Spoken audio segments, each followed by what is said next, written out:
Thank you for your time. So I'm about halfway through Windswept. All right. Well, no spoilers then. No spoilers. I'll ask you a couple basic details about your writing style. My background, I'm a teacher, and I mainly teach elementary school. So based on that, and you write, there's no real, what do you write? Let me put it in your words. What would you say that you write? Well, I just write stories. That's what I try to do. So my husband's calling me. Um, I honestly, when I wrote my first novel published by Abrams, I did not know it was historical fiction until someone told me that it was. I just thought I was writing an interesting story about a interesting person and kind of an adventure story. So I guess I don't really think about what genre I'm writing. I just write the story that I want to write. And so, most of my books with Abrams have been historical fiction. This is a departure from that. This is more fantasy. Yeah. Hopefully. Yeah. Not sure how things are up there. Okay, yes. So because I teach elementary school, that's one of the greatest issues I have in getting kids to read realistic fiction. They seem really adverse to grabbing into that. Have you encountered that at all? And if so, what have you done to, I guess, cross that bridge other than write entertaining books? Like when you address elementary school or middle school audiences. Yeah, the problem of kids not reading in general is difficult. I think that the trick is just to find them a book that they can get into to begin with, and once they trust you as either a teacher or a writer or a parent, they're more likely to try the next thing. And as far as historical fiction goes, I think it was in the past considered to be kind of dull and slow moving and all of those things. And some of those old historical fiction books are or repetitive. Yes. Or repetitive or too much information. I think that's one problem, is it just gets to be about all the interesting things about the time period and not about the story and keeping the story moving all the time. Like in an adventure story, I think I tend to think of my stories more as adventure. And so I just try to keep them rolling, keep them moving. That's logical. To that point, in Village of Scoundrels, great title, by the way. We read that, and it is historical. It did not come easy, that title. How did it come? Pages and pages of possible titles. Wow. And I guess it's realistic is it realistic fiction, or is it based on a true story? What are the bones on that? Yeah, it's a very true story. In fact, the characters are almost exclusively based on real people. And their stories are as close to the real story that they lived through as I could get. And I was able to interview some of them. So some of what is in there is right out of the horse's mouth. That really is correct. And if my memory serves correct, at the end of the book, there are photographs of the actual people as they were back in the day and now. Is that correct? What are the photographs shown in that book? Well, some of them, some I didn't have current photographs, but some people that I met, there's some photos of them, current day, and then back in the day, as you say. Back in the day, as the kids say. That's what the kids say. The kids also use sus a lot. It's very sus. I know what sus means. It's Oh, suspect. I okay. got you. I'm You not might have to suspect. explain that one to me. Yeah, goodness.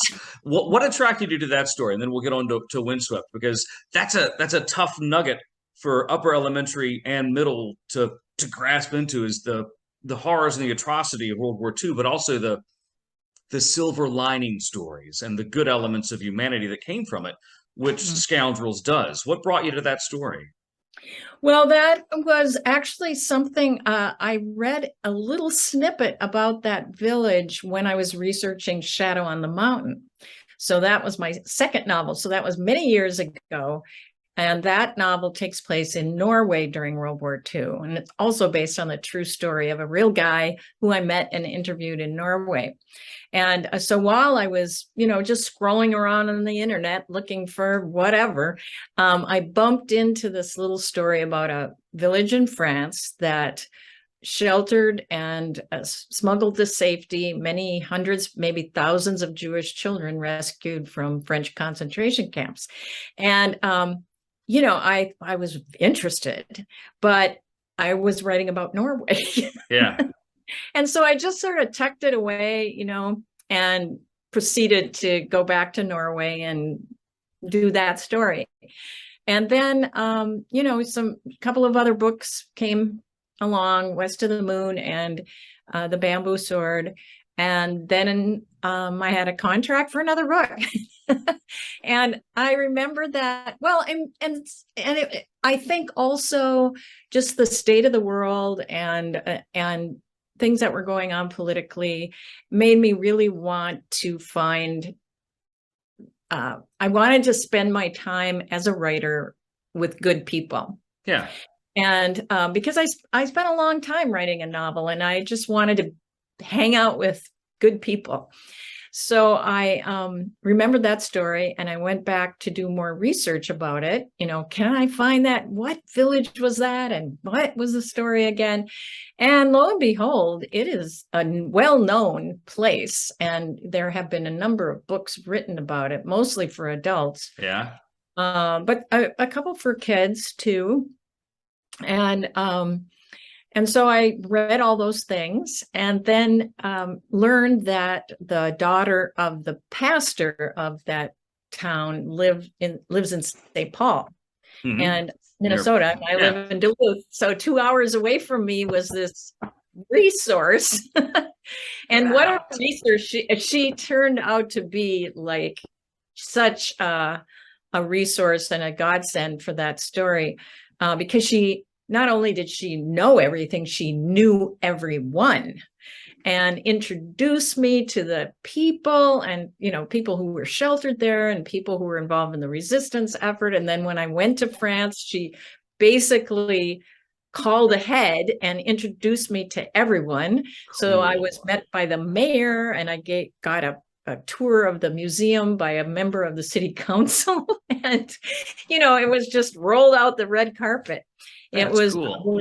yeah, it was all very serendipitous how it I all would. felt. I was about to use that word. Yeah, it was kind of Kismetian, or if you want to make up a Right. word. And then to make matters even more serendipitous, I speak French, but not very well, not really well enough to conduct a good interview. Moi My aussi. cousin lives in France and had a connection to that. So he went with me and served as my translator. Outstanding. Okay, that kind of led me to one more thing, and then I'm getting to Windswept, I promise. So you had two books that had kind of an Asian theme. Got a Heart of a Samurai and the Bamboo Sword. Was there a time in your life when that region was very kind of motivational for you, or that was just a happy coincidence? Well, we have a sister city that we're quite tight with. And both my sons have spent time there as in student delegation exchanges that we have. So Yeah. kids from there come here, and our kids go there. And I went along as a chaperone one year and ended up writing a picture book about how our two cities became so friendly with each other. And it has to do with an ancient temple bell, which I won't go into the whole Cool. story, but um, then I just started making connections with people there, and while I was researching that picture book is when I came across the story of Manjaro and his adventures, and I thought, oh, maybe I'll write a picture book about him. But his adventures were so, there were so many of them, and he accomplished so much in his life that a picture book wasn't quite the right vehicle for his story. I And can so, understand that. I lived in Japan for a couple of years, so I'm kind of a oh, Japanophile. So I'm always interested in books and authors who have written about that specific part of the world, just to see what took them there, just for mhm. just for giggles. Now, I promise. No spoilers. Windswept. First off, it's the word fantasy didn't really hit me because it feels real. Oh, that's good. It feels like a real book. Like it's almost I don't want to call it. I don't want to put words in your mouth, but there's a very spooky, evil undercurrent when you're not sure what's going on. Mm. Is that it? I'll call it age-appropriate dread. And I love middle school books that establish that feeling because it doesn't treat the reader with kid gloves. There's something really possibly evil happening, but it may not really be evil, but you let your imagination kind of go wild with it. Is that kind of the vibe you were intended when you started the early process of framing the book? Wow. No. No, I mean, I love to hear it. I'm happy about that, but that there's dread. Which Well, I'm happy. age appropriate dread. Age appropriate dread. That's a Yes. great, I really like that description. I guess, I honestly, when I'm putting a story together, I have such a hard time just like getting things in some semblance of order and having some kind of a feeling of, you know, novelistic flow that I guess I don't know. I don't always know how what I'm writing affects the reader. And so it's always very interesting to me. Like what what you just said is very interesting to me. Or the fact that some people think it's dystopian, which I also didn't intend. I didn't Um get that. No. no, yeah, well, I mean, maybe it's just the need to put a label on something, and well, it takes place, in a future time, and it has its problems. I don't see it as a dystopia, but I can see how that could be a label. And I remember people saying that West of the Moon was dark, and that was like a surprise to me. It's dark. Oh. Hmm. So yeah, I don't really know how people are going to respond to something.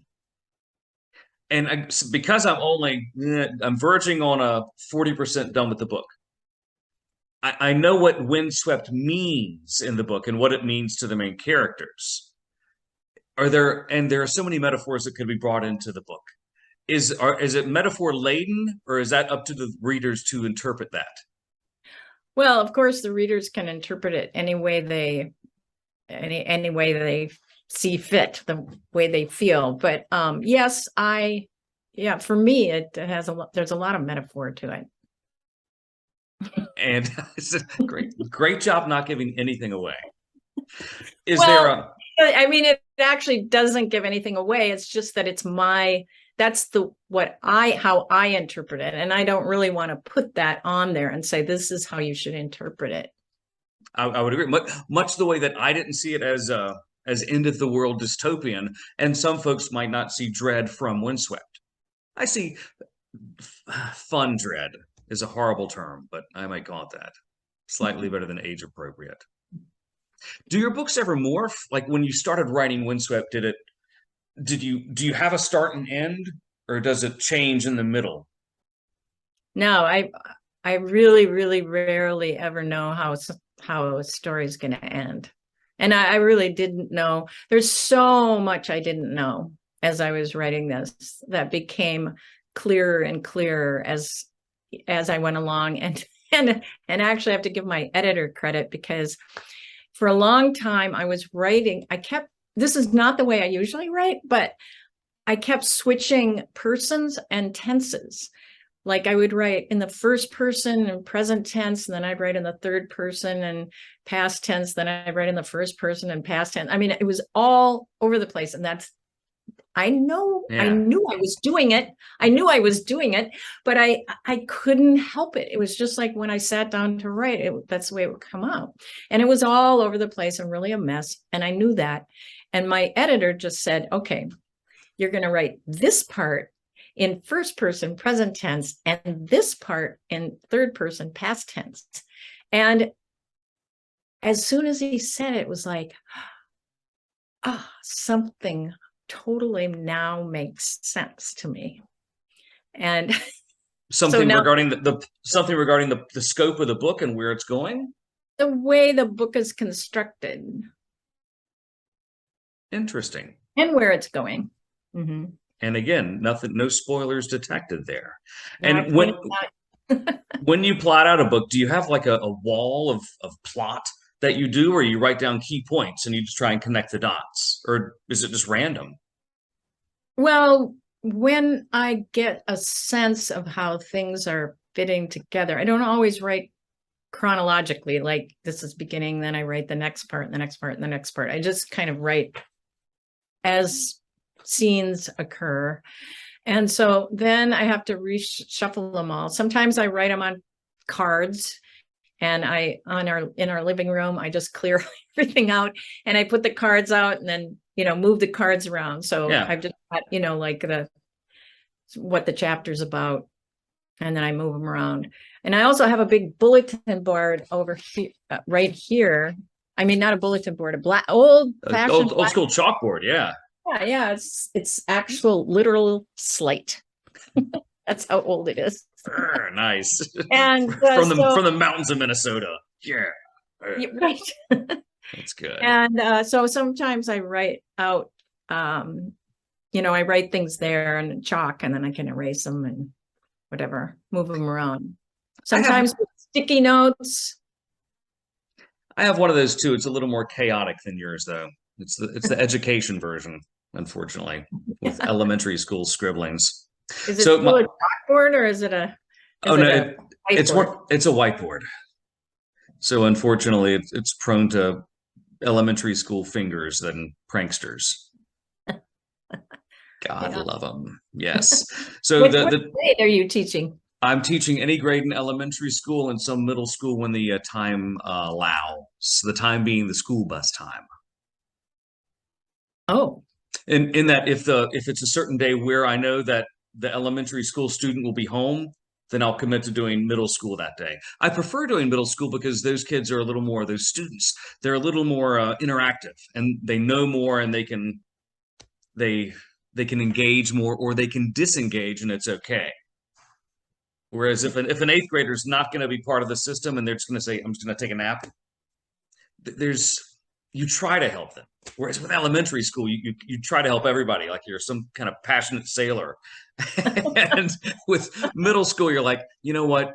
If you really want to, I can't make you love school, but I'm going to try. But if you want to put your head down, you can do that. We'll see. Except for the springtime when my allergies make up. Anyway, so my 10-year-old was going to be engaged in this, but he had a question. I was going to ring the bell, but he's checked out already. His question was, you write it down. What is your inspiration for books when you write? Well, that's always a good question. And sometimes it's actually hard to remember, what did happen. But in this case, well, each book is different.